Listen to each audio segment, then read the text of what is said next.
Perkenalkan, nama saya Intan Rahmadita dari Program Studi Pendidikan Bahasa dan Sastra Indonesia kelas Indralaya Angkatan 2025 dengan NIM 06021182530015. Di sini saya akan mempresentasikan hasil dari pencarian PPT saya mengenai pentingnya menjaga kesehatan reproduksi remaja. Yang terhormat kepada dosen pengampu mata kuliah retorika Ibu Erna Linda SPD MHum PSD dan Ibu Khalidatun Nuzula SPD EPD. Di sini saya akan membahas tentang pentingnya menjaga kesehatan reproduksi remaja. Pentingnya menjaga kesehatan reproduksi remaja merupakan suatu pengetahuan remaja tentang kesehatan reproduksi dan bagaimana caranya membersihkan dan menjaga kesehatannya untuk melindungi dirinya dari resiko yang tidak diinginkan. Reproduksi relatif masih rendah di kalangan anak remaja. Oleh karena itu, perlu mendapatkan perhatian yang lebih. Saya di sini akan menjelaskan tentang kesehatan reproduksi remaja dalam mencegah penyimpangan seksual. Kesehatan reproduksi remaja dalam mencegah penyimpangan seksual itu merupakan kesehatan reproduksi hal yang sangat kita pentingkan baik pria maupun wanita. Kesehatan reproduksi itu dapat didefinisikan sebagai suatu kesejahteraan fisik, baik secara mental dan juga sosial yang utuh. Dalam artian bebas tidak terkena penyakit atau penyimpangan seksual. Biasanya ini berkaitan dengan organ reproduksi. Organ reproduksi biasanya bagian yang tidak dapat dipisahkan secara psikis, mental dan juga kesehatan secara sosial. Dan yang ketiga ini kesehatan reproduksi remaja.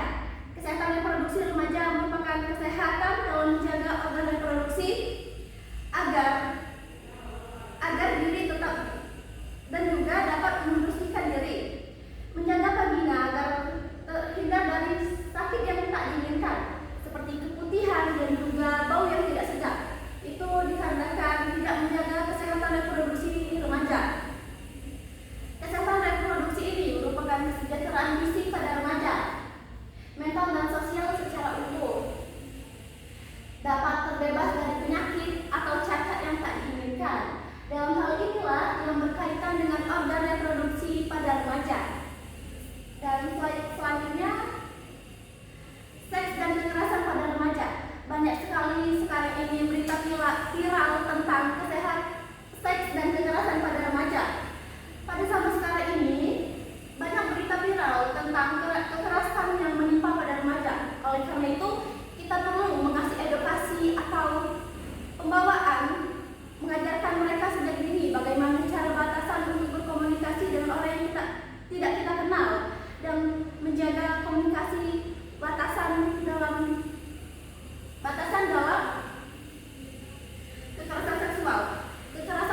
menjaga kesehatan mental untuk masa depan.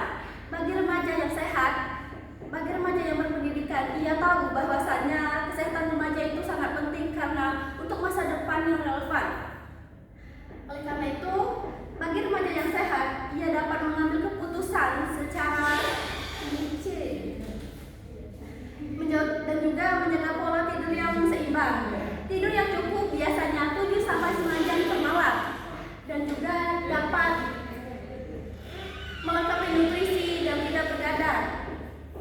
Karena jika kita kekurangan tidur yang seimbang, maka dapat menyebabkan kelelahan, stres, dan tidak berfokus pada konsentrasi. Memenuhi makanan yang bergizi. Memenuhi makanan yang bergizi itu kita harus mengkonsumsi makanan yang bergizi agar kinerja otak kita tetap seimbang dan dapat berjalan sebagaimana mestinya.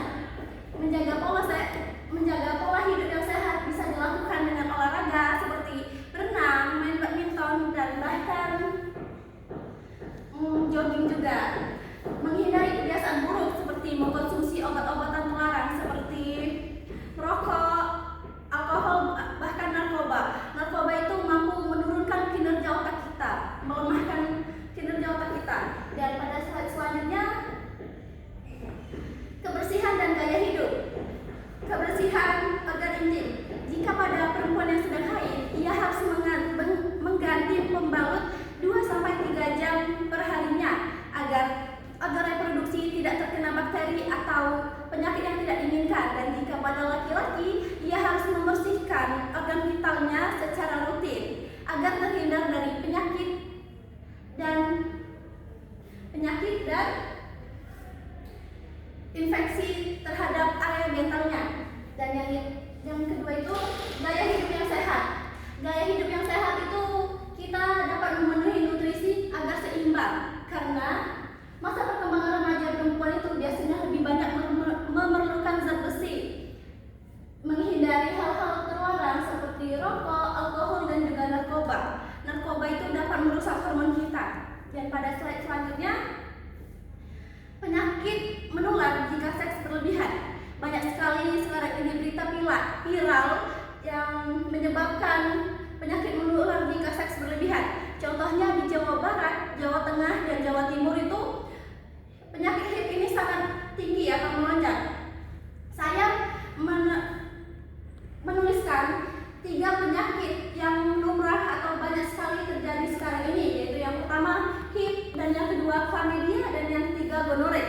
Pada penyakit HIV ini, HIV merupakan penyakit menular karena seks berlebihan. Virus ini biasanya menyerang sistem kekebalan tubuh kita, manusia, sehingga tubuh menjadi lemah dan susah melawan penyakit tersebut. Dan yang kedua itu chlamydia. Penyakit chlamydia ini merupakan penyakit infeksi menular seksual (IMS) yang disebabkan oleh bakteri Chlamydia trachomatis. Penyakit menular ini disebabkan karena menyebarnya melalui hubungan seksual tanpa pengaman. Jika tidak diobati dengan serius, menyebabkan kemandulan, terutama bagi wanita. Dan yang ketiga itu gonore. Penyakit gonore ini disebabkan oleh